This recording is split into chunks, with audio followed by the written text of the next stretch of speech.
शिरवाडे वाकद येथील तरुण शेतकरी संजय रंगनाथ आवारे वय 38 यांचा मका पिकास पाणी भरत असताना विजेचा धक्का लागून दुर्दैवी मृत्यू झालाय। मंगळवारी 17 डिसेंबरला 2 वाजेच्या सुमारास शिरवाडे वाकद शिवारातील गट क्रमांक 124 मधील स्वतःच्या शेतात संजय आवारे हे मका पिकाला पाणी भरत असताना त्यांना विजेचा धक्का बसला। यात ते गंभीर जखमी झाले। त्यांना तात्काळ उपचारासाठी देवगाव प्राथमिक आरोग्य केंद्रात दाखल करण्यात आले। मात्र प्रकृती गंभीर असल्याने पुढील उपचारासाठी उपजिल्हा रुग्णालय निफाड या ठिकाणी हलवण्यात आलं। त्या ठिकाणी वैद्यकीय अधिकारी डॉक्टर साहेबराव गावले यांनी तपासणी करून त्यांना मृत घोषित केलं। या प्रकरणी रवींद्र परसराम आवारे यांनी दिलेल्या खबरीवरून लासलगाव पोलीस ठाण्यात अकस्मात मृत्यूची नोंद करण्यात आली आहे।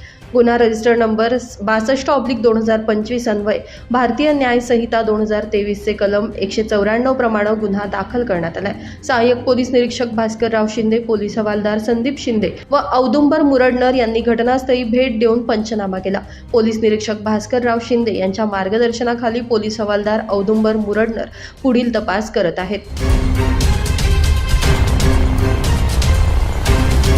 नाशिक माझा न्यूजसाठी किरण कुमार आवारे, नाशिक।